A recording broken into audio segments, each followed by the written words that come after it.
All right, welcome back to another episode of Grounding Ascension. And I'm so excited for today. I have a lovely guest with me today. Her name is Anela, and she is a Lemurian goddess priestess that I met here in Hawaii in a recent Lemurian energy session training. So, we're going to speak all about Lemuria and her perspective and how she awoke with it. Up with it.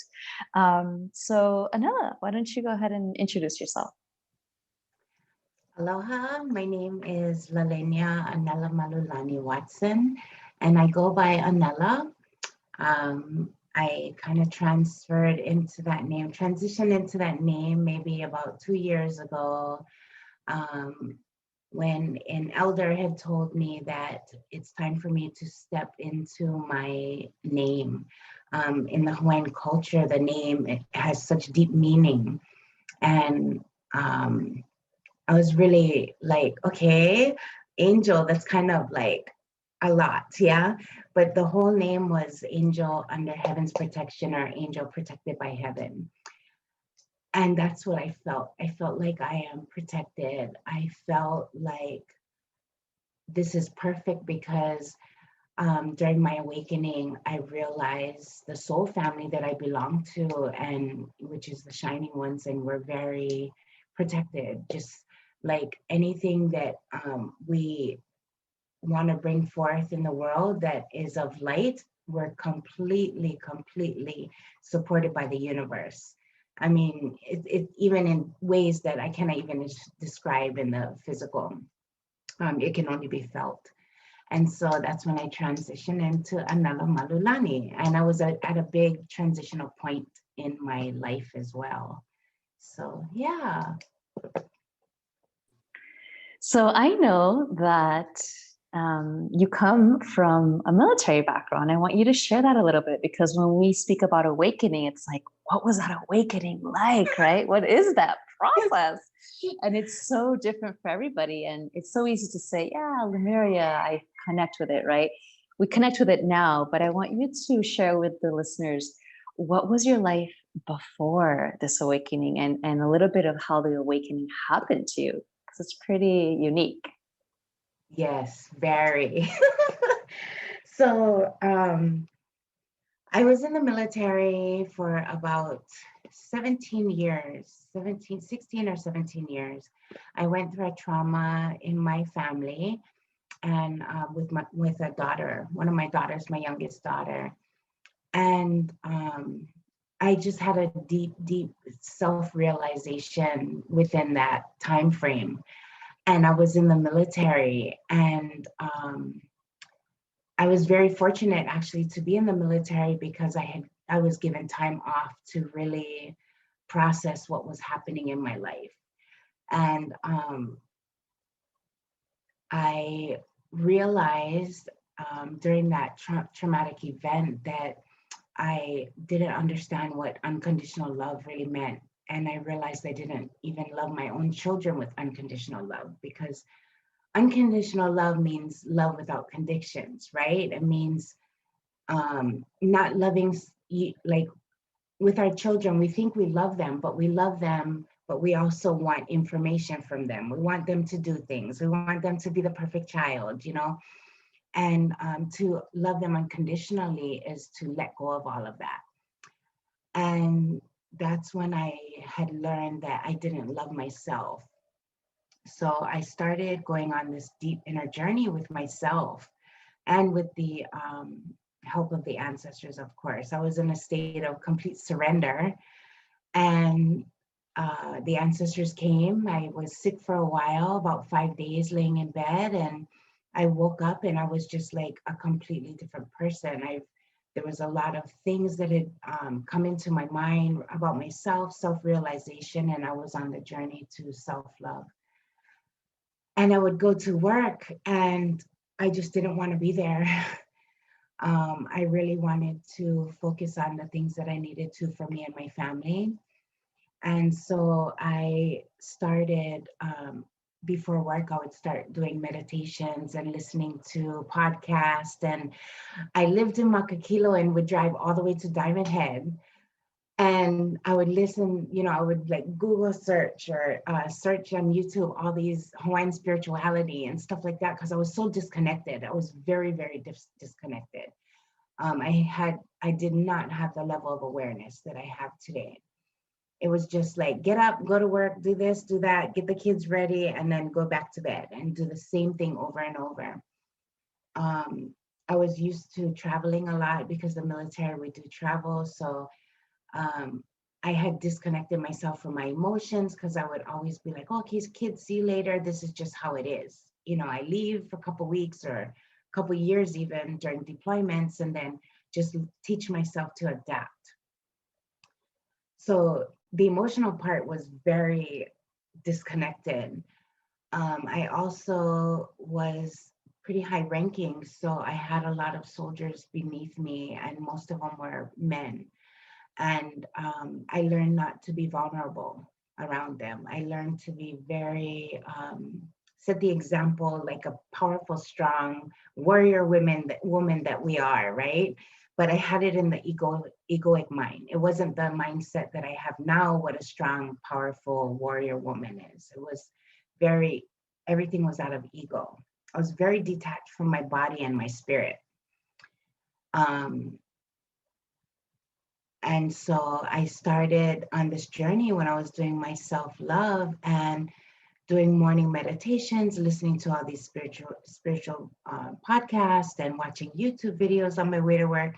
And traffic is like an hour and 45 minutes, right? So you have all the time in the world to like learn all this stuff. And I was just like, wow, like, how come nobody taught me these things, And I would sit at the beach and I would just meditate. And then I would do my workout. Well, I'd do my workout and meditate after my workout. And then that way I could like really ground into myself, and then I would go to work. And so every day started getting a little easier to be in the environment that I was in, because I was very upset and angry. I was just like, I didn't want to be there. I was complaining all the time, not realizing that I put myself there, right? I'm blaming the whole world like for my life, but really I was the one that put myself there. And so I started just trying to adapt with all these emotions that were coming in because I wasn't used to it. And so I'd start getting into crystals, and I'd bring all these crystals and I'd put them around me at work. I'd start gifting people crystals because I would like, oh, they need this, they need that. I would go in the closet at work and just like meditate sometimes to get myself back in. And you don't do those kind of things in the military because you just seem really crazy. And it was to the point where my boss had called my wife and asked what was going on with me because he really thought I was going crazy. And I would start talking about all these things and connecting to yourself. And, we're so detached emotionally and all this. And you really need to meditate and reconnect with the spirit self, right? The spirit, who we are. And I started seeing life that way. And they were just like, okay. And I'm sure everybody was, talking. And before then, I had already, when I went through the traumatic experience with my daughter, I had already detached from everybody, even my closest friends in the military. I had completely detached. I stopped hanging out and doing the things that I was doing. And because of the traumatic event, nobody came and asked how I was. So it was easy for me to kind of detach. And so now they're just sitting there like, okay, she disappeared. She's not hanging out anymore, not really talking story to anybody. And then now she's like doing these things. And it was so much that I would even be running outside, because remember I was saying I'd go running in the morning and then meditate. Well, while I was running during my meditation, I was starting to connect with my higher self already. Like I was starting to get messages in and just going through some changes. And I started connecting with the trees. And the park that I run in, there's these trees. And so while I was running, the tree would call and I would look at it and I would keep trying to run, right? And I would be like, oh my God, like I'm just gonna keep running. But the call was so like heavy. And so sometimes I would actually run off the trail and go hug the tree and then go back. And my, people, the people I would run with would look at me like, okay, and they don't say anything because, I was this leader. But I'm sure everybody was talking about it. Now I think about it, it's so funny. So anyway, I realized that I couldn't stay in anymore. And I put in I wanted to get out. And, but you have to do a certain amount of time. So I was in that locked in period and I couldn't get out. So I just continued my inner journey and working on self and put in for my retirement. And I just said, that's enough. So I was given the chance to go to school to be the highest rank, a command sergeant major. And I decided not to. And I said, no, I'm going to give the money to somebody else to go to school, that this isn't for me anymore. And I really need to focus on my life with me and my family. Because while you're in the military, it's kind of like your family is in your way of your life, of your career. But being in the career, I mean, now I feel like my career was in the way of my family. So it's two different ways of thinking completely. I remember somebody had told me one day, I was telling her all these things I had to do, and she was civilian. Um, we call people that's not in the military civilians, and people that are in like military, our friends, because we only hang out with military people. They're the only ones that understand our way of thinking. So I was talking to her and she said, wow, that's a lot on your plate. It sounds like your job is really interfering with your family life and your life. And I've never heard that before. And I just looked at her and it was just like somebody had slapped me in the face and said, wake up, like, look at the way that your thought process is, because everything was so backwards. And so I had to learn to start peeling. Once she said that, it brought me back to self, to start peeling back the onion and figuring out where my thoughts were. And so for that whole year, that's all I would do is think, am I doing this out of ego or am I doing this out of love? Every single thing I did, down to cooking for my family. If I made dinner for them, I'd think, am I doing this out of ego or love? And most of the time it was ego. And just because, I'm going to cook because my wife was cooking all this time and I didn't really want to give her a break out of my heart, I felt obligated, and I was at that point because we were just like partners in this. And that's how our life was moving. And I said, I'm not going to do anything that is not out of love unless it comes from the heart. And that's when I started changing my thinking. It was like a year and a half I went through that whole thing. That's a tremendous shift, right? And talk about having courage, because you were in it. I mean, if there's someone that's like placed in the world where it's like you're not allowed to have a spiritual awakening, I would imagine it's in the military, right? And so Yeah. yeah, like Of all kudos to you. And places. wow, that's a tremendous amount of strength. And you actually reminded me of the fact that I actually went to school for something similar with government and intelligence and like, all of that stuff. And I remember feeling like when I was around that environment, it was like you did have to choose. There came a point where if you decided to sign a contract, it was like you're in for life and you're going to have to take this path. And I remember, now that you speak about it, it was a very similar attitude of, all right, I'm either choosing my life to give over to somebody else's or some other plan, right, that's really not based in love, right? Or Right. I get to experience something that is calling my heart, although I have no idea what it is, but it feels so profound and so more right. So I didn't Mm. make that connection until now, which is really nice. Yeah. Yeah. Yes. Yeah. And so And Mhm. Go No, ahead. when you get in and you're doing it, you really, like, for me, I just did not see it because I was so programmed to think this certain way, and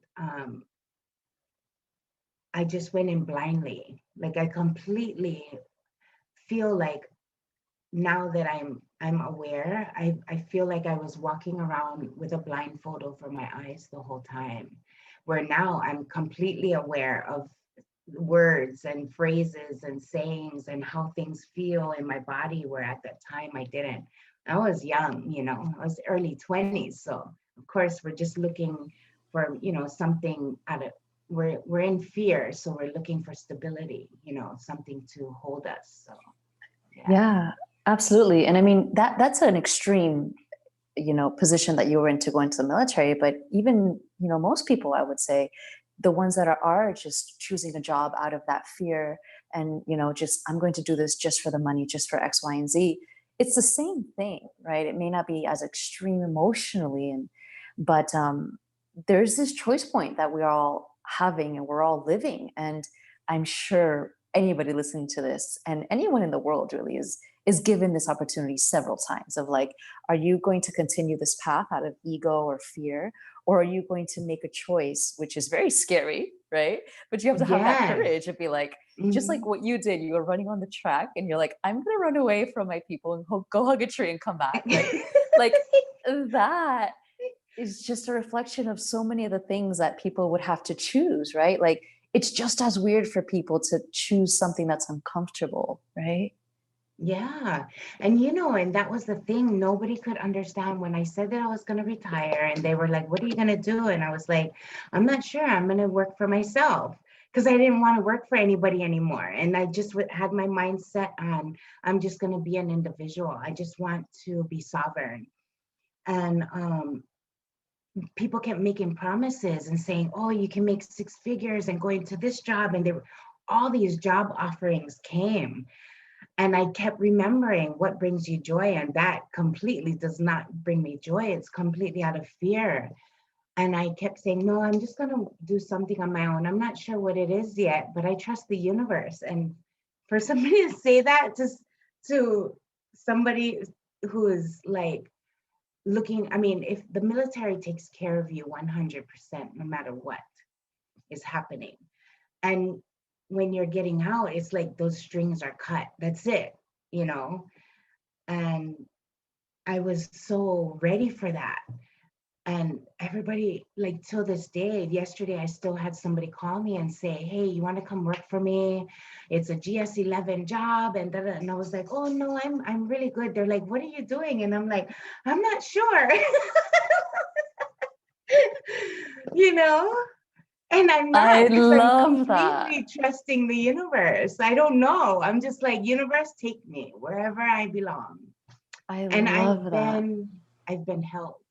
I've been held and I've been taken care of. And I don't have a fear of not being taken care of because I know that this is bringing me joy and this is in complete love. I'm not doing things out of fear based. And that reinforces the idea and the understanding of anchoring into love, which is how you first started, right? Because sometimes we're on this path and it's like, I'm getting signs from the universe, like there's an opportunity, like that's the sign that I'm supposed to go back. So if you're not anchored so deeply into what you know, then it's so easy for the mind to take over and be like, create stories. Oh, that's a sign. Yes. Oh, I'm supposed to leave this, right? And it's like, I love that you said I don't know. I think I'm going to start using that because I don't know what I've done the past 10 years. Like I just don't have an answer. I feel like I do 10 million things and it's like I don't know. It's working. Yeah, because you're just in flow, right? You're just in flow. Like that's how you know. I always say, I know I'm doing the right thing, but they're like, what is that? I go, I have no idea. Like I kind of created my own business and that was unintentional. It just happened, and like things just started flowing. And I just was like, okay. But if I did not do that self-reflection for the year and a half when I said I was watching my thoughts constantly, I wouldn't be able to catch that. Just like you said, like, you would think that if you're not anchored, you would think, oh, maybe that's a sign. But I had learned to distinguish between the heart and the ego really well because I was doing it every day, down to the point of just little things, simple things like doing something for my wife, Am I doing something for her out of ego or heart? And most of the time it was out of ego. And I would be like, oh, how do I get back to that heart base and just do it because I really want to honor her instead of feeling like, okay, this is an obligation because she cooked for the past 5 days. Now I have to cook. And that's like fear-based because we're feeling guilty that we're not fulfilling our part. And I've really learned to watch that thought process. Yeah, and that's really when it counts the most. That's when we put these things to practice in moment to moment, right? Like in the decision of making dinner, right? Or as Yeah. somebody would say, that's ridiculous, that's crazy, it's so minimal, but it's like it's in the minimal things, right, that add up, that now you're so anchored into your knowing that you're just held. You're held because you are, because you are, right? Amazing. Yeah. So I want to talk about, because you are native to Hawaii, so you're born here. You have a mix, so you can talk about that. But so I always thought that just because people were Hawaiian and they were local or native, it's like, oh, they're automatically into the whole Lemuria thing, right? Like, oh, Mm-hmm. you're born in Hawaii? Great, you know about Lemuria, right? So can you share a little bit about specifically how you came about with Lemuria and how that went with your family and how that was? Yeah, sure. So I remember I said that I had spent a lot of time in my room because um, when I had surrendered, I was at my lowest of lowest. I was going to the dark night of the soul, I guess they call it. And I had called out to my ancestors and I was like, you know, I surrender, I surrender, I know my path. And I was just saying all these things.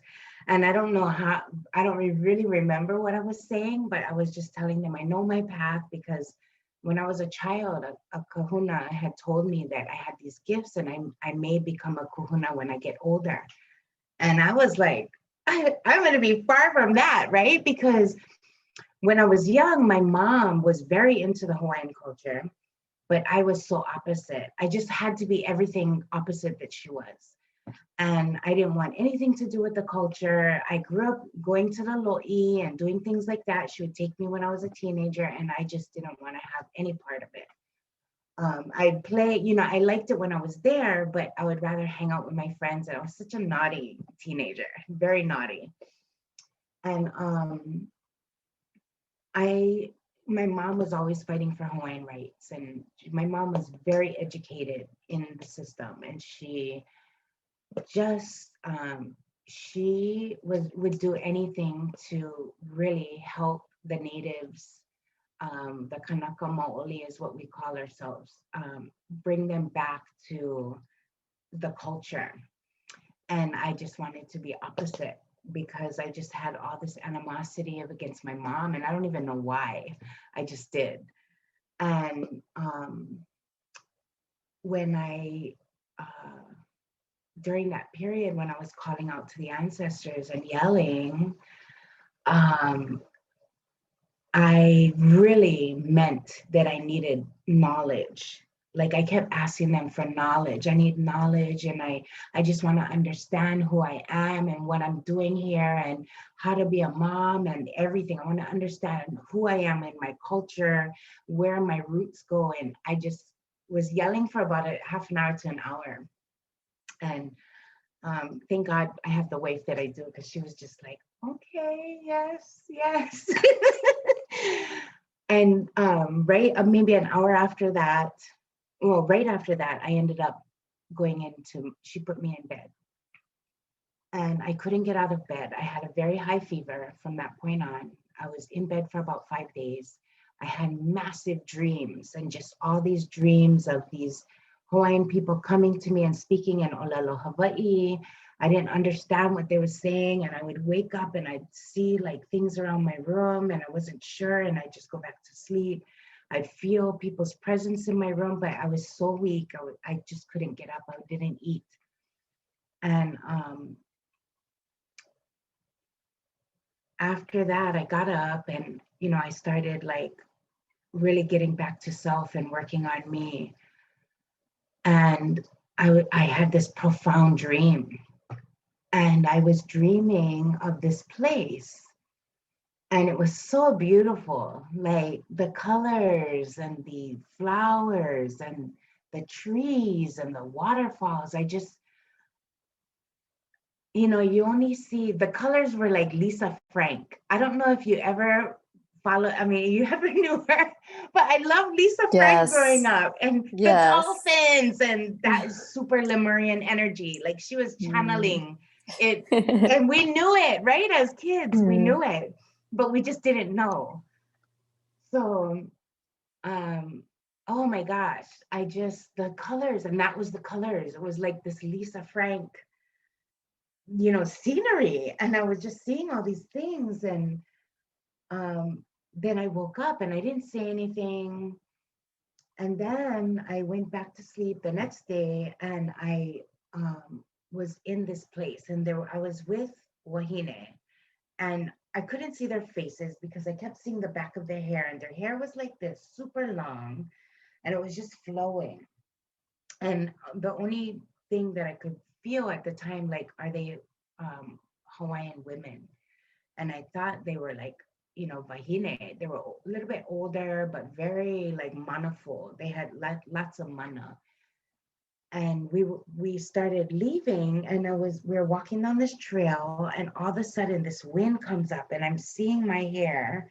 My hair was like this, and I'm seeing it lift, and I'm seeing the other women's hair lift. And I turned around and I saw a continent below us, like we were leaving. And so I kept looking, and I was wondering, where are we? Where are we? And I said, are we leaving? I looked up to somebody, and it was energy. They were like in this beautiful rainbow color energy. And I said, are we leaving? And then they said, well, yes, but we have to wait. And I said, what are we waiting for? And then they said, we have one more Vahine. And I turned and looked, and she rose up, and we were in a spaceship. They had brought her up in the spaceship. And all of a sudden, I saw the continent, and I saw it so beautiful and bright. And then I saw the same thing right next to it, kind of on top of it. And it was moving away like this. And this was like dark and fire and lava. But it was the same Aina, it was the same land. And then I kept like, I was like, where am I? And I was speaking light language, my in the physical, but I wasn't in my dream. And so my wife was listening to me, and she said, what are you saying? Where are you? And then I go, I don't know. I told her, and she said, ask where you are. And I said, where am I? And then they said, Lemuria. And I never heard that word before. And so I just told her, I'm in Lemuria. And she was like, where is that? And then I go, I don't know. It's in the Pacific Ocean. It's in the middle of the Pacific. And then I said, I think that this is where we are. And then I woke up, and I was just crying and crying. And I didn't know why I was crying.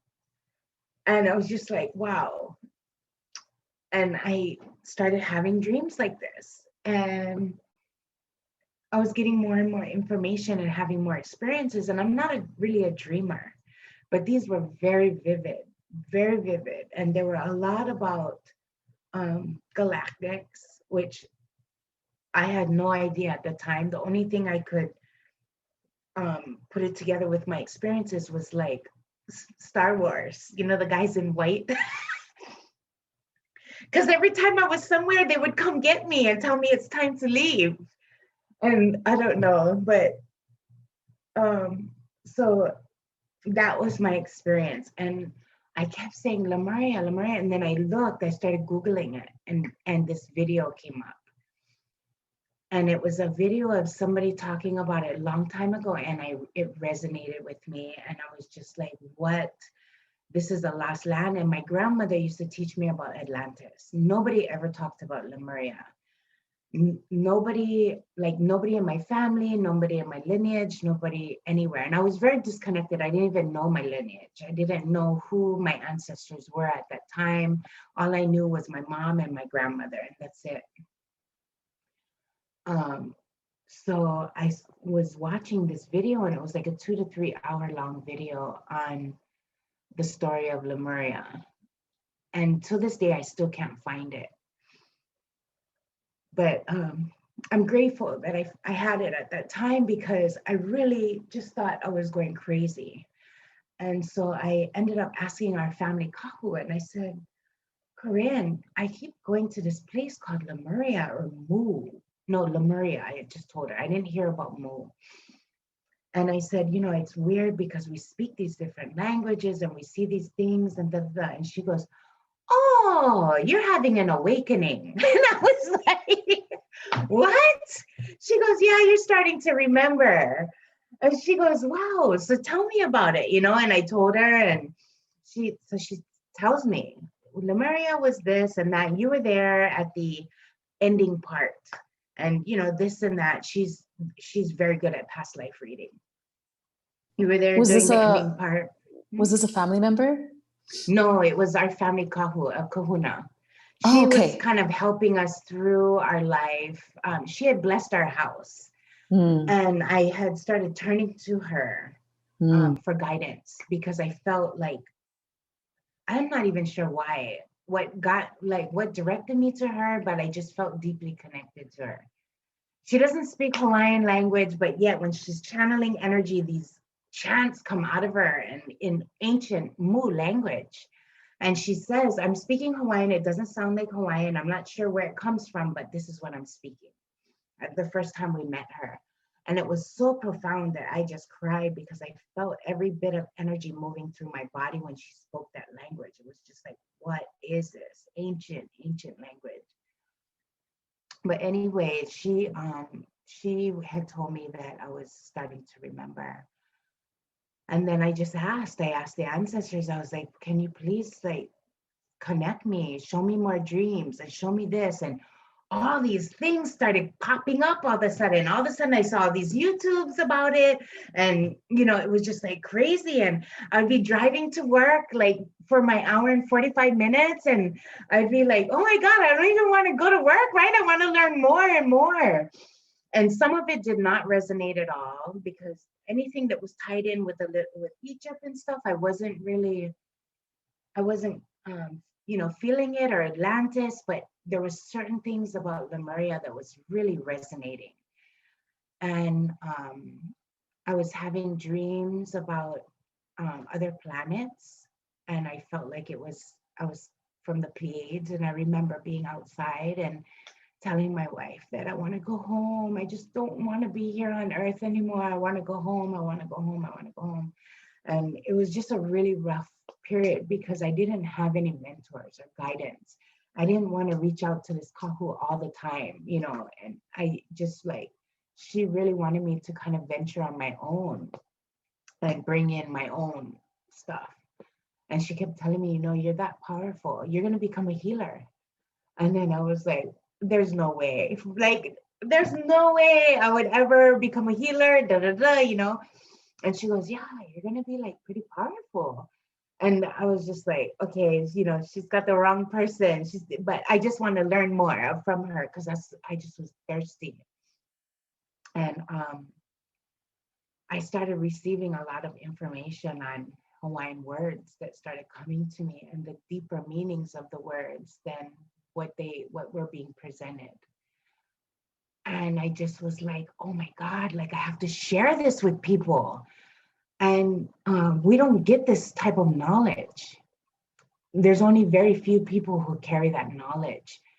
And one of them was Keone Hanale from Puhala Botanicals. And The first time I ever heard him, I just cried and cried and cried because he actually had a live person, his kupuna, his grandmother, that was teaching him these things.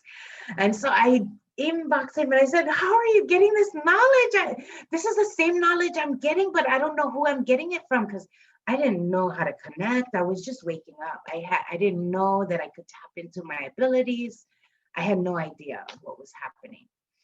And so that's kind of what started my journey. He validated it for me that I was on track. And then, you go back and forth, because I would bring it up to certain people in my community, very prominent Hawaiian people, and they would say, no, no, no, or how'd you learn that? Or, well, this and this and this from this lineage. And I just felt disconnected because I wasn't getting it from physical people. And I felt like I wasn't getting the right answers, because what I was receiving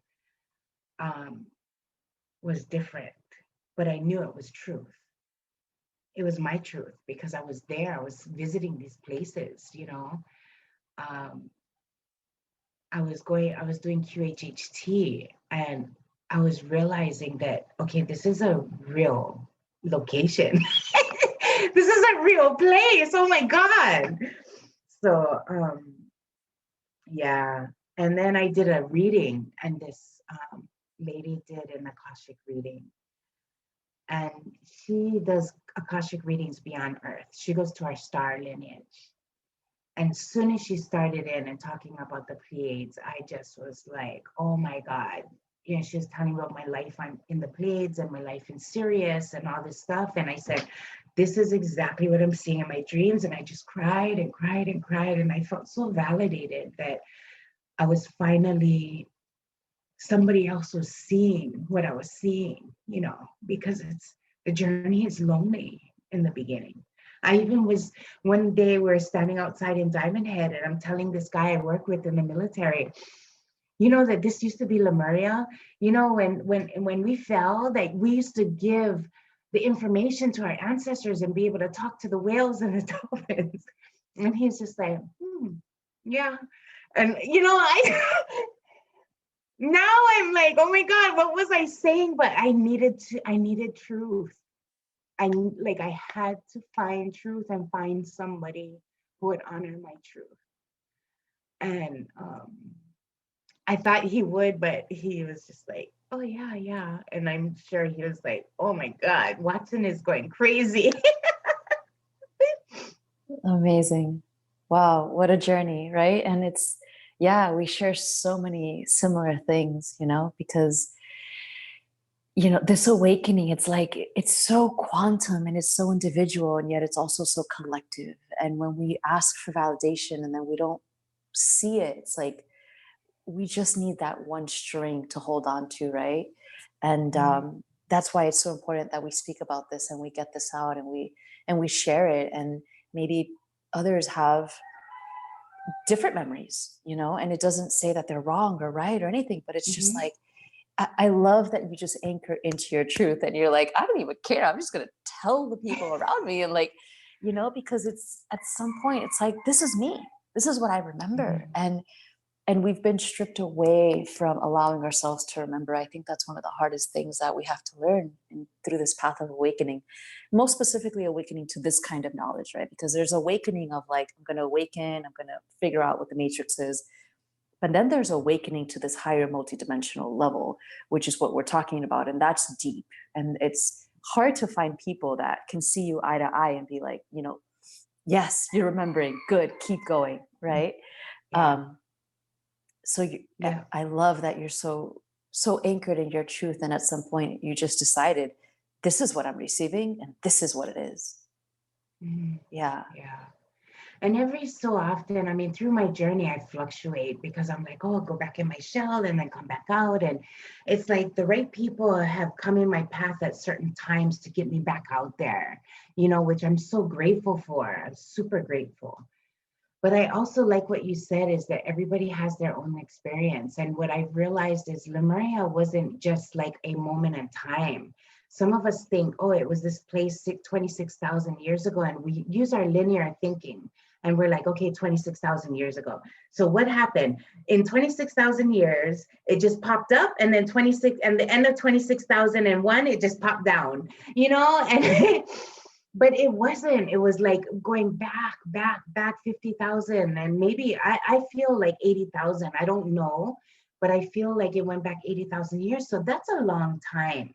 That's a long time for the earth to be shifting, for things to be moving. And, to me, Lemuria wasn't just a fall. Like, it just fell one day and then the whole continent went down. It was a gradual thing over time. So everybody's experience is going to be different. Some are going to be at the tail end of it, and some are going to be at the beginning. I have memories of the beginning of it when I was actually visiting Earth. I was visiting Lemuria, but I wasn't Lemurian yet. And that's like, what? That's crazy. Beautiful. Yes, Yeah. I have those same memories. Yeah. Yeah. And then it's like, wow, because when I was visiting, it was totally different. It looked different from that time that I remember when I was dreaming and everything was green and lush. It was very different. So yeah, a lot of things. It depends the timelines of the people that are remembering, what they're remembering in their life, And that's so true. Everybody's experience. I don't discount anybody's experience at all, because that's like saying, oh, you're from Hawaii? Oh yeah, okay. Do you know so and so? Oh no, they live on Maui, and then they're like, Maui, like, how does that detach from Hawaii? Because they can't wrap their head around it that we live on different islands. And so that's kind of like Lemuria. I look at it as, oh, you're from Lemuria? Oh, we must know each other or whatever. But there were so many different timelines. Yes, it's so quantum, right? Yes. Yeah. And the way that I see it, even the dynamic of time, like time in its essence from my memories, we didn't experience it like we do now. Now it's very dense and slow, right? So yeah, it was a totally different dimension, right? Completely different. Yes. And for me, I feel like, because I remember when I was visiting Lemuria before, it was a higher dimension. It was very different. But when I was leaving, it was very different. And I think I saw the two. That's why it kept showing me what the two lands look like, because that's the only way I could wrap my head around it. So when I was leaving, I saw the two dimensions, and it was splitting like this, kind of like, how people say, oh, the new earth and this and that, and they do the diagrams of the two earths. That's what I saw in the landmass. It was going like this in my dreams. And so it was like showing me that there was different dimensions. That's what I'm getting out of it. Yeah. And the listeners won't be able to see, but your hands were just sliding apart, right? And so, yeah, that's exactly how I remember it too. It was just a difference in density and dimension, and that was quote unquote a fall off, right? And it's it's what humanity has done, right? What do we do with the Bible? We pick it up, we read it, and we take it word for word, right? I mean, I don't come from that background, but that's what I see. And it's like, no, it wasn't word for word 2,000, 3,000 years ago, right? So it's all of this, right? And then at the end of the day, the only thing that matters is anchoring back into your heart, right? Anchoring back into love. That's the only truth that we have. And I heard once that there's like 7 billion truths running around in this world. And that's true, right? And it's like, who has the courage to live that and remember that? Yes. Yeah. And that's it. I recently did a video on truth, on our perception of truth. And we always it was funny because my wife was asking for a potato masher, and she never saw the potato masher that has the squiggly lines. And she saw that one. I never saw that. And I had the round one with the pukas in it, the holes. And so when we were looking in the drawer for it, I didn't know what it was, because I kept saying we didn't have one. And she's like, it's right there. And she goes, this is what we use. And then it was like, wow, I stepped back and I said, this is crazy, because we're talking about the same thing, and both of us are talking truth. she has her truth and I have my truth, but because we had two different experiences, it looks like, no, no, this is my truth. Oh, no, no, this is my truth, when both of them are true. So I love, love, love that. When you said there's like thousands of truths for the same thing, oh my gosh, yes. It's all based on Yes. our own experience of truth, of our reality. And that's such a small example, right? This is why countries go to war. This is why people have Yeah. massive misunderstandings. Like this was a Mhm. potato smasher, right? But like, how many times has that happened with, anybody and everybody? It's like, wow, right? We have to anchor Yeah. back into love. Right. Yeah. And I think this Right. also leads us into the conversation of coming into this new phase of humanity, right? And to me, maybe to you, it's reawakening Lemuria, but just reawakening this higher dimensional frequency, this multidimensional living. So I want to talk about that because every time I see you and I feel you, I'm reminded of this beautiful light and this joy of like the possibilities that exist when we step into this. So talk to me about it. um, what do you want me to say? I don't know where to Um, start. right. I guess one is like how remembering Lemuria, how bringing back Lemurian energy, how that looks for you. Why is it important? Is it important? And how that ties into this new step that we're going towards, this new multidimensional lifestyle that we're living. Well, I feel like everything is going back to oneness. We all go through our different stages of awakening, and I feel like I'm going into that oneness stage now, which is the connection with my I am presence. My I am connecting the divine feminine and the divine masculine and being in one, and understanding that I am God. I am source creator. There's no separation, and seeing that in everything around me. And that's how I felt back then. You know, the connection that we have with the plants and the animals and the earth and the unconditional love. And I'm not talking about going outside and honoring the plants and being like, oh, you look so beautiful today, and looking at a flower. I'm talking about deep, deep reverence for love, like the bees flying into a flower. I remember this experience is the bees flying in and just so happy that they are with this flower, and this flower is giving them the succulent juices, not thinking about the flower may not be here in a couple of days. Or, it's just like super deep honor for the bee, for the flower, for being there and allowing it to drink from it.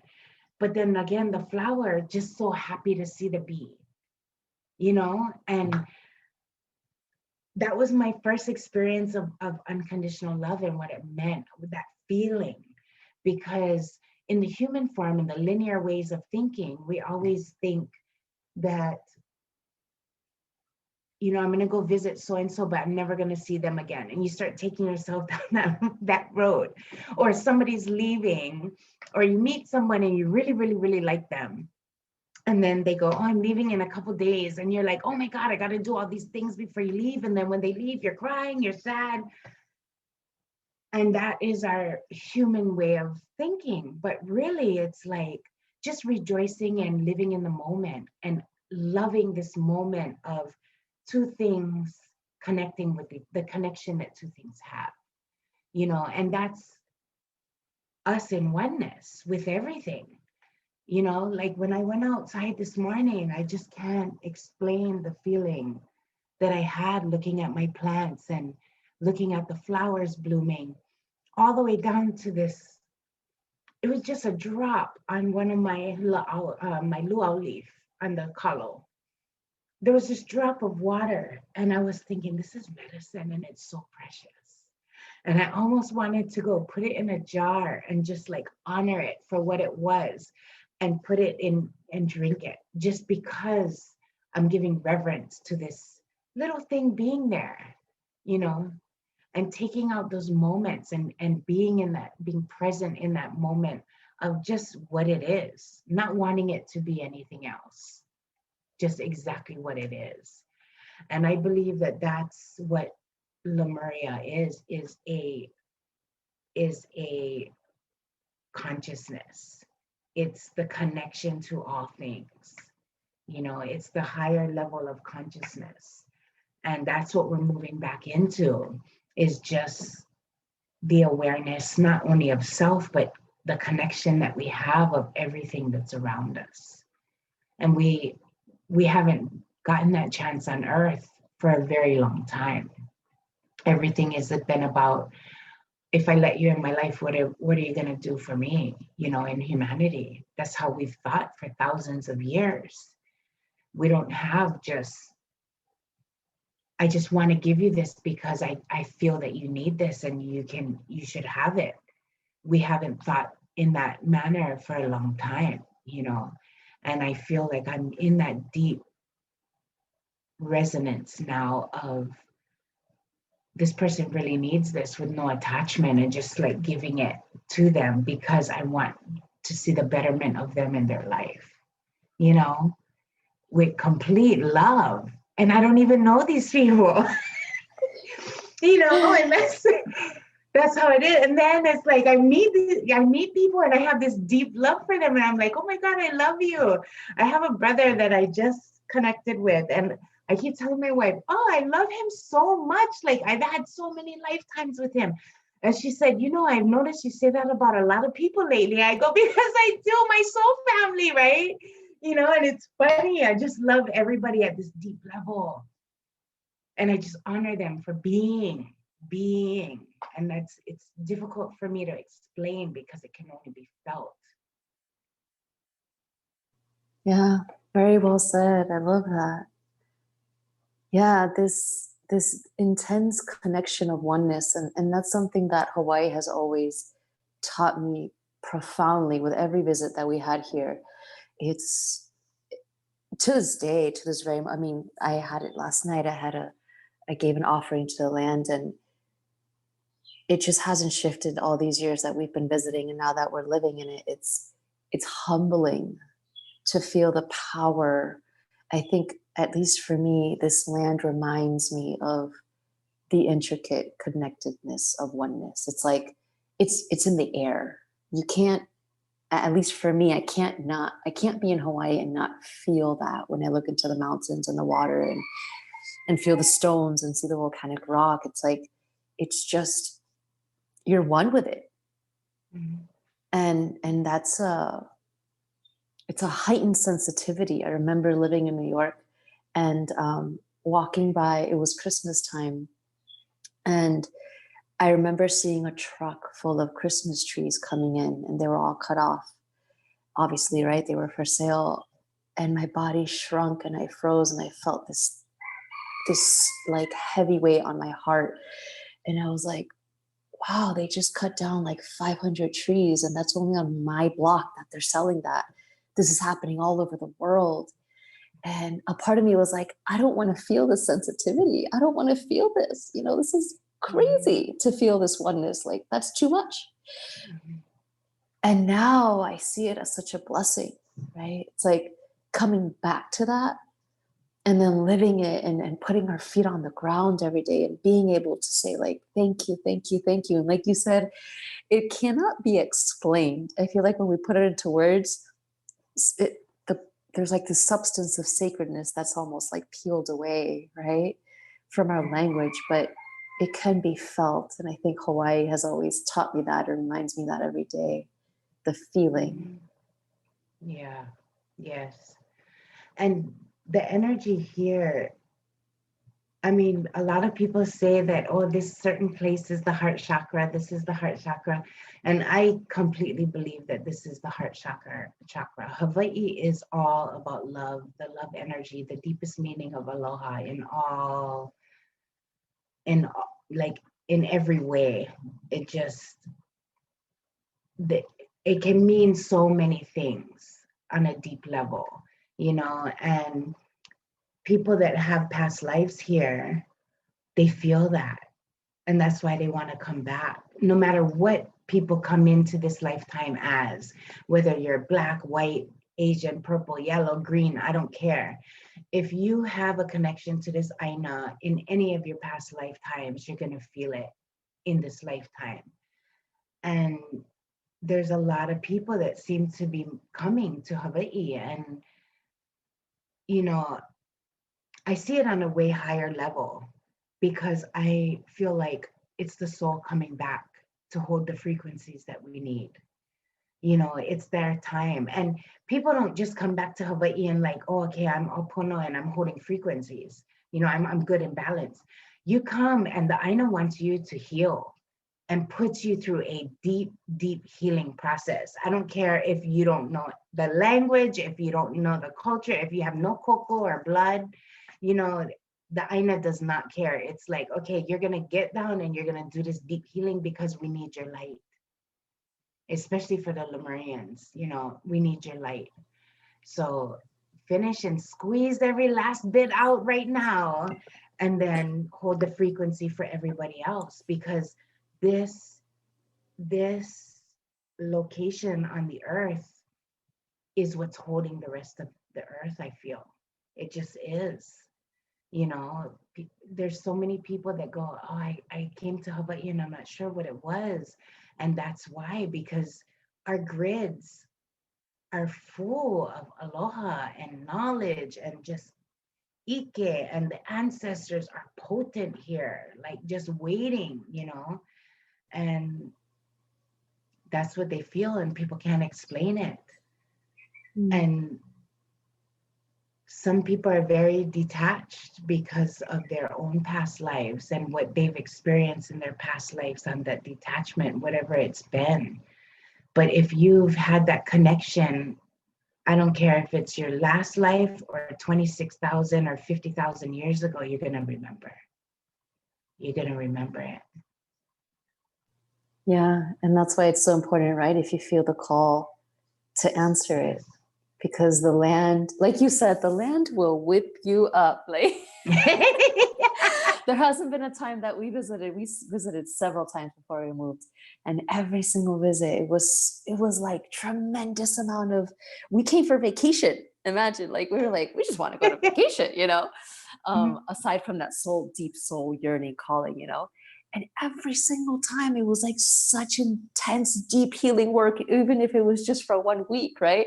And so we moved here and oh my God, I'm like a different person every day. I'm just rebirthed, you know, and she holds you through it. She's stern, but she will transform you. And yeah, this whole, I feel every island has a different frequency. And at the same time, it's all so, the whole thing, every part of it is so sacred, and there's just portals everywhere. And yeah, I feel Lemuria very, very alive. Yeah, we're really, really blessed. I'm just like, every day I wake up and I'm like, oh my God, I incarnated here. You know, like, and I always tell my friend, I'm like, I could have incarnated anywhere on the earth, anywhere, right? But I incarnated here in this lifetime. Oh my God, so grateful, you know, just grateful, grateful, grateful. And it's very, it's, I mean, it's not easy to live here financially, but when mama wants you home, everything will be taken care of. You just got to trust.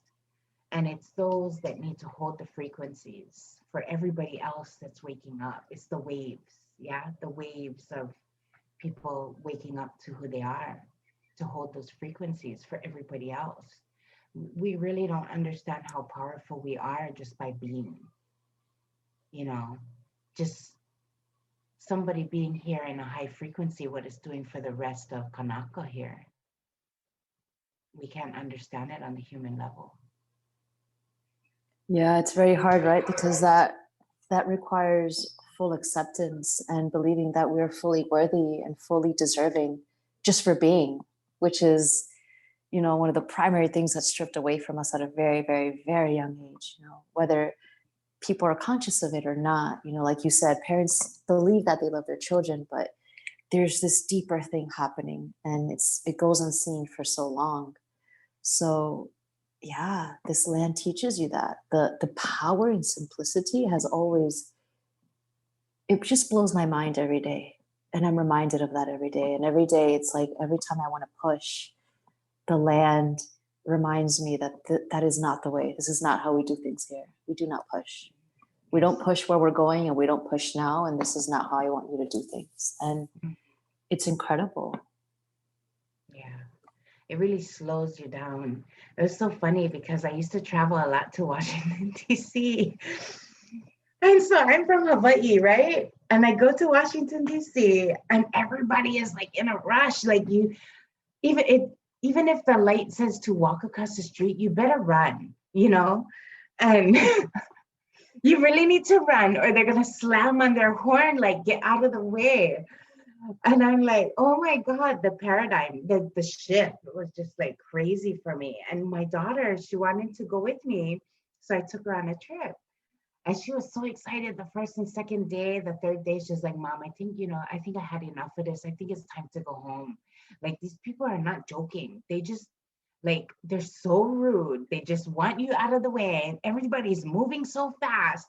We're driving down the road, right? And me, I'm so used to being here. And you're kind of really, you watch traffic and you're like, okay, you can go in front. And then this person goes in front. And, you really try to move through traffic in a nice way where everybody has a chance to get in lanes.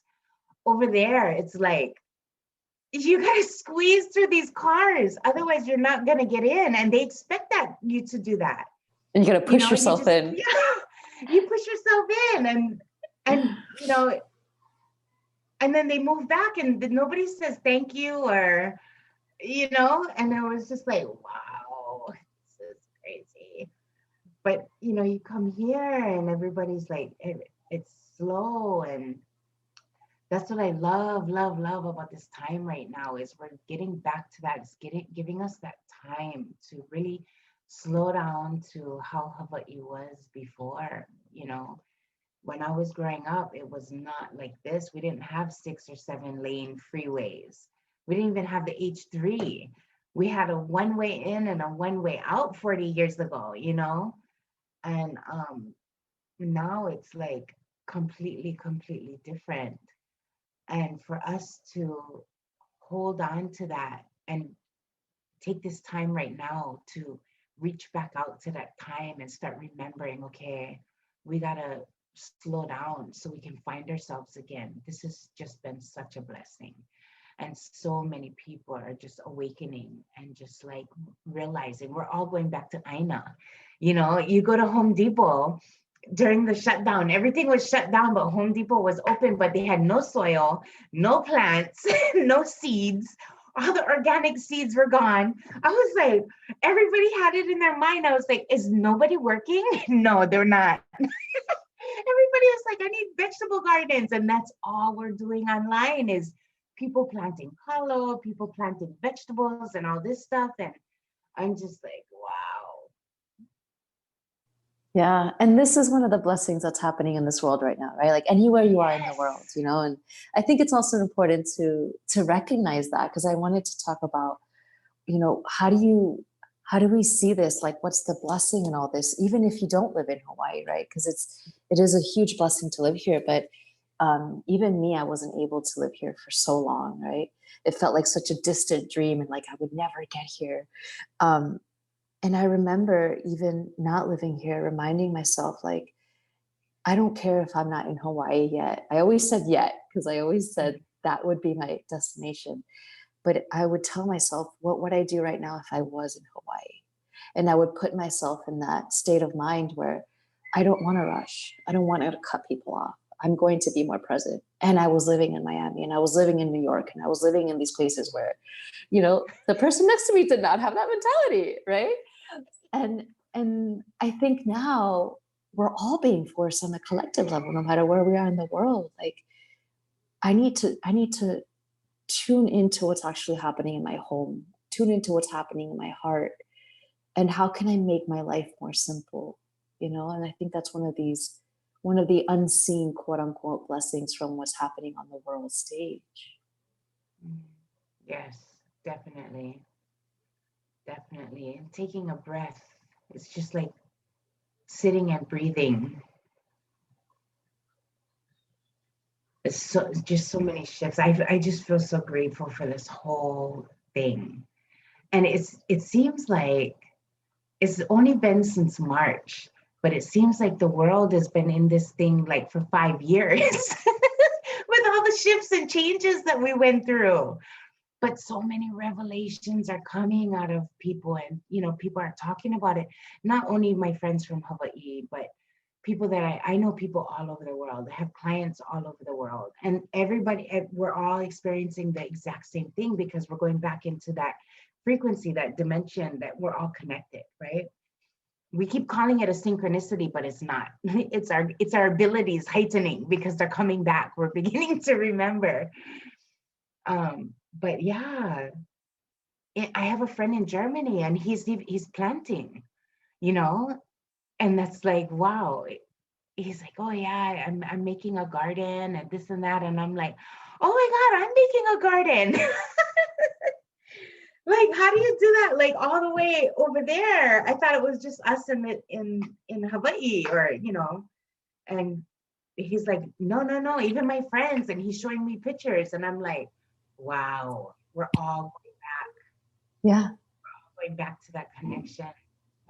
Yeah, we're all getting the message, and we're all getting it in 7 billion different unique ways, right? Whether it's Yes. Lemuria, or it's just love, or it's just I want greenery in my New York, apart, whatever it is, right? It's like, Yeah. yeah, I see this, the tumultuous times were necessary and have been necessary for so much to be revealed and so much to be cleaned up, and anyone, like you had shared on your awakening path, like anybody that's ever experienced any kind of awakening knows that your life will be torn apart, quite literally. And if you haven't experienced that yet, then you get to experience on a global collective what everyone else is experiencing, right? So it's like, okay, you haven't had an awakening yet, okay, now everyone's going to do it together. And so I think those who have been through the deepest, darkest awakenings are like, okay, I could do this. It's not too bad, right? Yeah. Yes. Yeah. And it's just so amazing how, because we all wake up when we're supposed to. It's all in divine Mhm. alignment, you know, just like our families. I remember my mom saying, how come your sister doesn't understand that? And I told her, everybody has their soul mission, because we need those people that are breaking down systems. If they were all like, have cleared out all the karma and they've done all the processing and all that, they would just be at home, just be like, oh, okay. But we need every single soul on this planet has to play a part in this thing. We need the builders, the construction workers to break down and rebuild. We need the ones that are really like already in their awakening, I mean, their spiritual connection process, to hone in and connect to the spiritual side beyond the veil, to hone in with the ancestors and that deep connection.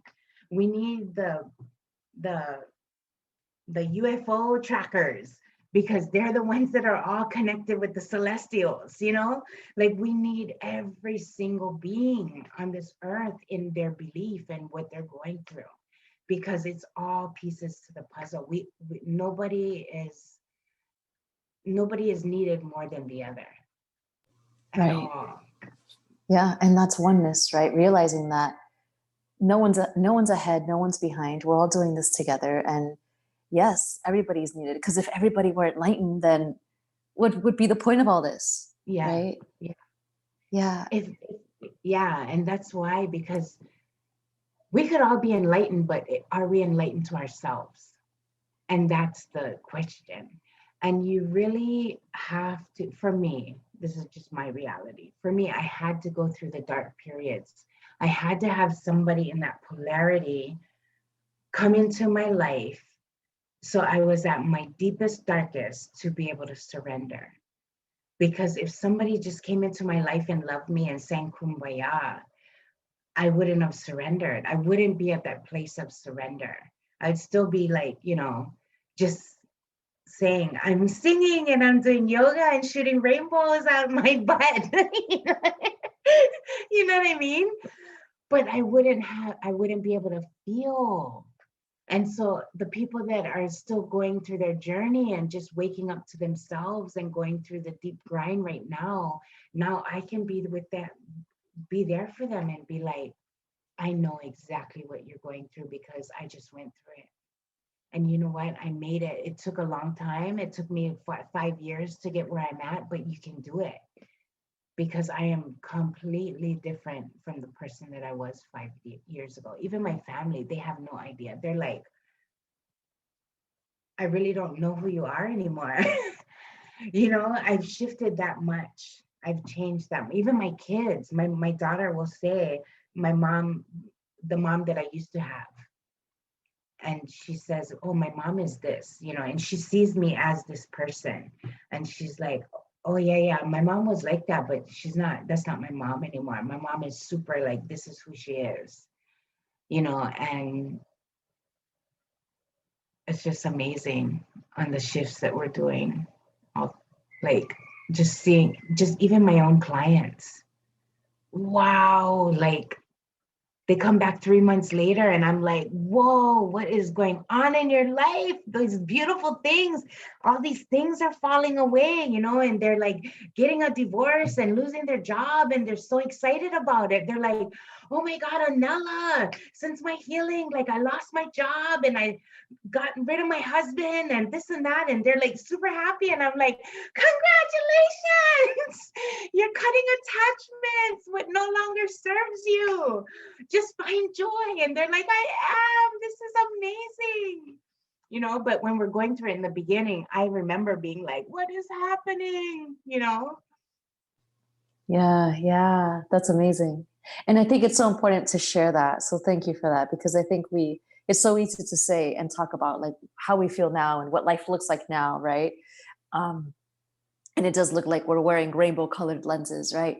But it's like we went through a shitstorm, and I felt like I was never going to get out. And I Oh, loved yeah. that you shared that moment where you said to your wife, I just want to go home. I don't want to be here. And I feel like for me, I lived in that space for many years and I just couldn't get out. I couldn't get out of that. It was like, for me, it was almost like a mental, I'm really, really drawn to mental health because I feel like the spiritual awakening really takes a toll on the mental body, you know, and that's what we have. That's what we've been trained to do since we're little. Your mind is built to create your reality, and it's not like that. So when your mind starts to break down, it's like my whole reality is gone, right? Mm. So yeah, your life starts to break down, and that's not easy. And so that's what we're seeing on the collective, right? We're seeing that in the collective, and there's two ways to look at it, right? We could see it as, I want my old life back. Why is this happening to me? Or like maybe the perspective that your clients are taking, where like, yes, I feel liberated from these choices that I made, from a person that I used to be, you know, and here I am now stepping into the new, and you know, who knows what's going to come with that, right? It's not to say that it's easy, but it just comes back to the very first thing that you started with. When we anchor into love, you're just held, and Mhm. nobody can take that away from you. Yeah. Well, you know, we really have to trust. And when I was going through my process, somebody kept telling me, you cannot get lower than you are right now. You know, if you lose your house and you lose your job and you lose your friends and you lose this and you lose that, what do you have? And then I was like, it shocked me because I go, myself. And they go, did you die? And then I go, no.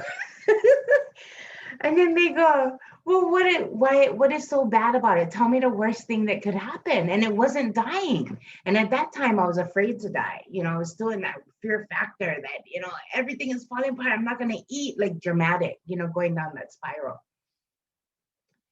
And when she said that to me, I just was like, gosh, it's not as bad as I thought. Like, if I'm homeless, I'm still going to be alive, but I get to experience this other life. I don't have to worry about the bills as much. I don't have to worry about this, and I don't have to worry about that. And I can clear responsibilities from myself. And, it's really funny because I always share about this. There was a time when the first time that I got deployed, I went to Iraq. And we spent about 14 months there, but I was 20 months away from my family. And during the 20 months, everything is given to you. Like your food, you just go 3 times a day, they feed you, whatever. And wherever you live, you work right next door. Everything is, you have clothes. You don't have to worry about going to the store and buying clothes, because all your clothes are given to you. You have 4 uniforms, right? And you just keep trading them out. The laundry is like right next door. You can do your laundry, fold your clothes. Anything that you need, there's a store like not even a block away. Everything is in like close proximity. You have somebody in your room. Anytime you need something, they're always right there. You have 500 people around you. And I lived that life. And when I first went into Iraq, I was very scared the first night. And I remember these alarms always going off, like, the sirens. And after a few days, or after about a couple weeks, you learn to just allow these sirens to go. And so when the sirens go, we're supposed to put on all our gear and go run and hide in the bunker. And then you hear whatever's happening is happening. And it's kind of far away, and it's not right in your proximity, but it's, it's coming. And so the first couple of weeks, I'm constantly like, hurry up, get on my gear and run and go in the bunker. But after a while, I just was like, whatever. I'm sleeping at night, the sirens go off. I'm like, if it hits, it hits. Like, no matter what, if I'm here, I'm gone. If I'm in the bunker, I'm gone. So I'm just gonna stay. And so I learned to live my life in the moment, constantly, just like, I don't have fear anymore. I'm just living life in the moment. I have everything that I have provided for. So when you come home, you don't have that.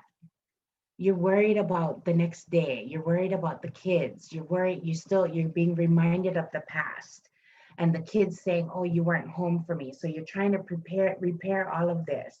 And then you're trying to look to the future and what's happening. You got to go get gas, which I didn't have to do for over a year. You got to buy groceries. Now I'm forgetting to cook meals for my kids. All these responsibilities. I have a cell phone. It's going off constantly. And I was so just like, I just want to go back to Iraq. I just can't.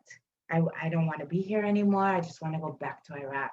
And I kept saying that. And a lot of soldiers do that because it's just too overwhelming. Because you get used to living constantly where everything is provided. And then so my friend had told me, why do you want to go back to Iraq? And then I told her, I think I'm afraid of living. And then it hit me, like, because all my life I've been worried about the past and the future and having to do all these responsibilities.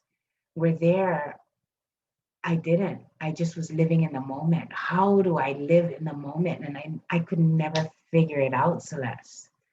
And now I just live in the moment. And I'm at that point that I was 14 years ago when I was like, I just don't want to be here back home with my kids and my family. I'd rather be in Iraq where it helps me live in the moment.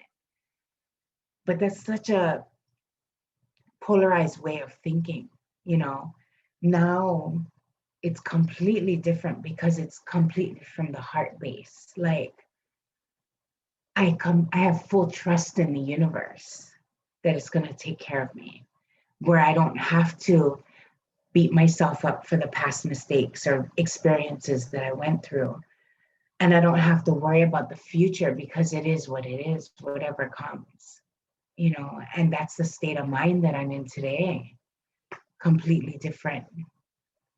And it's through this journey, all this hard work. It took me 5 years to get here. But there's been many dark nights of the soul in my life. So I know what you're talking about. That's profound. Yeah, being able to really live in the present moment is, I always say it's like one of those things that's talked about and written about throughout all ancient texts, right? It is not easy to be able Mm-mm. to tap into that. But when you do, you tap into the quantum. You're living in the multidimensional, because all of a sudden things get done. All of a sudden, the past. I just had another interview with another Lemurian medicine woman, and she said it's multidimensional living. You no longer have to have a list of a million things to do. You just allow things to get done, and magically you're tapped in, and magically things happen for you, right? It's like, no, that can't be. And then, okay, let me try that for one day, and it happens. And I'm like, oh, do you think it could happen tomorrow? Right? And Yeah. so it's like a muscle that we need to build. And I Mm-hmm. don't know if it's a memory in our DNA that's being tapped into, or what it is, or it's a new strand of DNA that's coming online, but it's possible to start tapping more and more and more into that. And that's Yeah, quantum. exactly. And I think just accepting everything for how it is, you know, because like for people that can't see in that light of the quantum and all that, for me, the simple baseline of the earth experience is just realizing that nobody's going to die if it doesn't get done. You know, like if I like I'm doing multiple things, like all these different things, but I'm like, oh, today I didn't get my pyramids done, but that's okay because I'll do it tomorrow. You know, I'm not stressing over it to say, oh, it has to be done, but I do have 1,000 things that's coming at me and doing, and I'm just kind of saying yes to the universe. Does this feel good? Yes. Okay, I'm gonna do it. You know what I mean? Like, so I'm saying yes to all these beautiful, wonderful things that make me feel good, but somehow it all falls into place. And I'm not stressed over it because I love it. It feels good to me. That's where I find my joy, creating. You know, Yeah. this is medicine in any way, whether it's creating pyramids or art or healing people or just sitting having a conversation with you here. This is medicine, deep medicine, you know? Yes, I feel that. Yeah. And now that you say the creator, like creation, and the I am, all of this is connected. I mean, Oh yeah. I love how this conversation is going everywhere, but it's really not. It's just all one, right? It's like Yeah. when you start to tap into this, then you start to activate that I am presence. You start to balance out and create that holy trinity within, and you activate the creator strand. It's creator strand of our DNA. All of a sudden, all you want to do is create, and there's not enough hours in the day. And you're like, you know what? I'm just going to create what I can today, and I'm going to pick it back up tomorrow, and let's see what happens. And this is it. This is multidimensional living. This is Yes. activated strands of DNA telling us, like, we need to create the new earth. And it's not a new earth far-fetched thing. We're just creating the things that we need to create to live now during Yes. these times. Mhm. Yes. Yes. And that's so important. Just doing things that find us joy. So a couple of my clients always say, I go, oh, your creative self, something wants to come out because you used to do these things in their past life or whatever, right? And I go, did you ever think about doing that? And they're like, well, yeah, I paint, but that was when I was like 20 years old. And I'm like, well, do it again. Start doing it and look back on your life and all these things that we used to do as a child because it was already prepping us for what we're doing now. We have those abilities, but we're so used to saying, I don't do that anymore, or I don't know how anymore. And that's not true. It's not true. We've taken every single thing from all lifetimes into this lifetime. And so we have that ability, multidimensional beings. The DNA is awakening and all that stuff is surfacing. Just like when I teach my class, yeah, I don't say I'm teaching and this is what I'm teaching you. I say, you're going to remember. There is no linear steps to what we're doing. If something comes out of you, do it because that's how you do it. There's no way for me to say it has to be done this way and you got to go step by step and this is the only way you can do it. Bring in your medicine and what you have, because we all have our experiences from our past lives bringing this in. You may do sound, somebody else may do drums, somebody else may do, just talking, somebody else may do readings. We don't know, but everybody's medicine is needed and it's just all combined together. I love it. I love it, love it, love it. Yes, yes. Ah, and I love that that you taught that way, it's so liberating, especially from a student's standpoint. It's like, oh good, I'm not gonna get in trouble if I do something wrong, or if I like by mistake channel something, or who knows, it's like, Yeah. oh good, she opened the door for that creativity to come through, right? And Mm. yeah, there's this heaviness that's lifted because you're allowing. Yes. And it was so amazing because I saw you for healing after the class, or realignment. We're already healed. We're realigning ourselves. So I saw you for realignment after the class. I was so excited. Once you posted it, I was like, I want to experience it. And I just want to experience it because I'm so excited for everybody to see what kind of medicine comes out. And oh my God, Celeste, it was so beautiful because what you brought to the table in your own remembering and awakening, it was just like, wow, it's magical. And my way is not going to be the only way, or your way the only way. Each student and each person that's like learning this modality is going to bring their stuff to the table. And gosh, when you started with the toning, I was like, I am home, girl. I am home. This feels so good, And I kept having to say, I got to relax because I was getting excited for you. And I was like, oh my God, look at her. And this is awakening. And that, like, I could feel your celestial guides coming through and I could feel everything. But I had to hone into my own experience. But I was getting so happy for you. It's so funny. Oh, thank you. Yeah, it's beautiful. And to see these memories come through with every session, and wow, like really just, you really opened up those gates. I just want to say thank you because you allowed me to believe in all these visions that I've been having for so many years, where it's like, I'm just gonna like pretend I'm not having them. And now there's a Yeah. reason for them, and it's so beautiful, so thank you for that, because your light is just lighting the way to so many beautiful souls. Yes. And it's so funny because it's like when I was when you said something and you said, I never thought that I would do healing, or I would do, be doing this, but we're multidimensional. And so even trying for us to make business cards is like, I don't even know who I am anymore because I have Yes. so many labels, right? And we were talking story yesterday and you go, I do fitness too. I was like, yes, yes, yes, that's what I mean. Like, we do so many things. You can't just say that this is who I am. There is no title.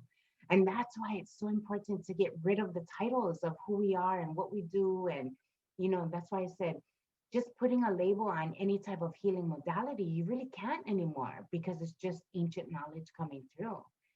So it's the act of doing what we're actually doing that's the label. It's not really a name or what type or what modality, because so many things are awakening and opening and we're going in so many different directions. Oh, I love it. Yeah. Yeah, we're just weaving it all back together. So here we are doing our best and really trying to stay present and anchored in our hearts and loving every moment of it, right? Yes, yeah. Yeah. I have a friend. She used to work at, well, she still does. She does salon work. So she does eyebrows and facials, and she knows how to do massage, but the massage is really like starting to come up for her. Like she wants to go back to doing massages. And then she took my class and she goes, this is what I really want to do. And I don't know how to incorporate it at all. And then so I'm, I made an appointment. And it's amazing because she did massage and she did cupping and she did my eyebrows. she's doing toning and she's doing with the bowls. And I was like, that was the best salon experience I had in my entire life. Wow, that is a multi-dimensional spa. Right? Oh my God. The best. I'm so happy for you. Let it all come out, and that's who we are now. There's no label. And she goes, oh, Anela, I don't even know how to recreate my website. I go, I know, I haven't done mine either. I don't know It's what so to put on crazy. there. Yeah, I feel like I have to update my website every week. And at some point I'm like, you know what? It doesn't even matter. If you heard about me, I'll help you. If not, I don't know. We'll figure it out. Yeah, exactly. That's what I did. I just was like, I'm not gonna keep updating this thing. I'm just gonna let it go. Oh, it's crazy. I love it. Well, do you have any final words about anything? If you want to speak to listeners who may need some advice on what's happening in this world or about Lemuria or awakening, just anything that's on your heart.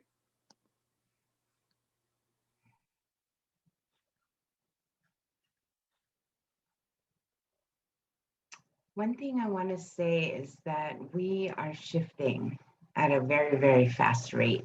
And it's not just one or two or few people or special people or 144, like people say. It's every single person on this planet. We're shifting together. We're moving into this higher way of living, this higher dimensional way of living. And everybody is at different stages. And so we all need to remember that everybody's at these different stages, and not judging them, not judging people for their belief systems or what they're going through or whatnot, and just holding people in light, and also not judging ourselves for, look at this person and she's all the way here and he's there and look what I'm going through and all this. And don't judge ourselves. Just be. Just know that exactly you're in the perfect position exactly where you are. Everything is in perfect divine alignment.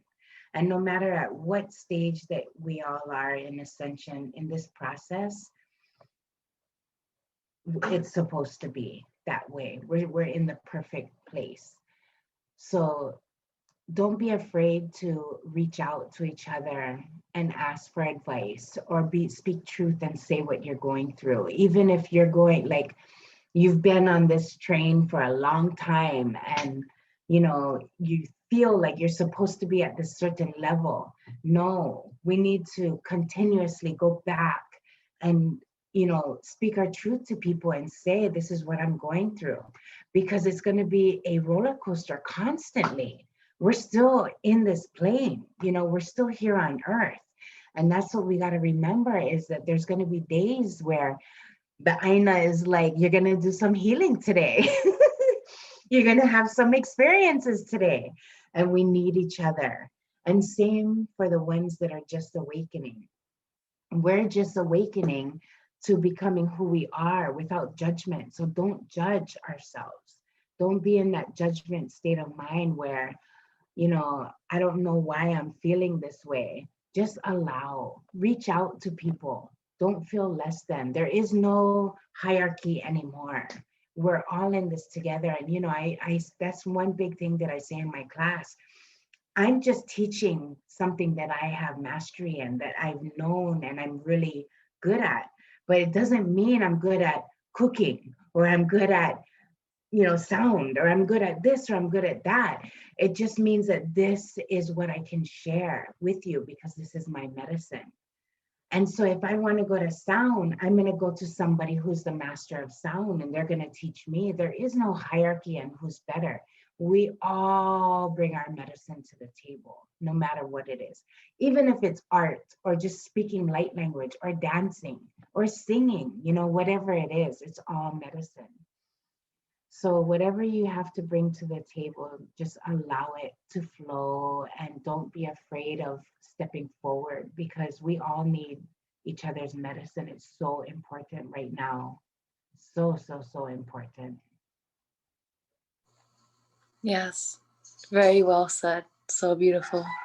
I just want to thank you. I want to thank your spirit, your soul, your light, your joy, everything about you, Anela, is so beautiful. And I'm just really, really grateful to have met you and to have you on. And perhaps we can continue these conversations through Yes, time. yes, I love that. I know, I feel like from the first time, I felt like I knew you my whole life.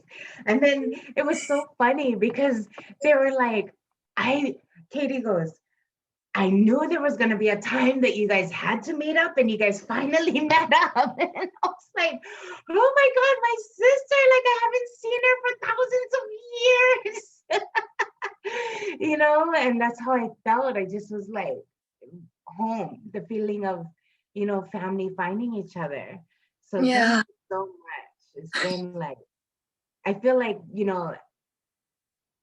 it's so funny because when soul family meets up with each other, we don't start by, hey, how was your day?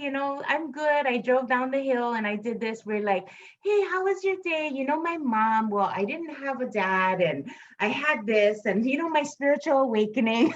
It's such, like on a deep level, right? That's how you know. If you want to know who your soul family is, that's how you know. Yes, right. What conversations are you having? I love that. And I love those conversations and having those more often. And it's just so warming and it's just soul food, right? It's like, yes, just give me the good stuff. Give me the real stuff, Yeah, Yeah. definite. Oh, Yeah. well, thank you. I love you so much. And I thank you for your presence and your wisdom and your courage through all of this. Yes. Thank you. Thank you so much, Celeste. This was enjoyable. Oh, it was just a beautiful day. Yes. Beautiful conversation. Just love your energy. Mahalo nui loa for your spirit. And thank you, like I say, for being here on the deepest level here on earth at this time and making a difference and shining your light. It's so needed and it is not easy. It is not easy for any of us, but you haven't given up. So I honor you for that. Thank you. Thank you. Likewise. Mahalo nui loa. Until next time.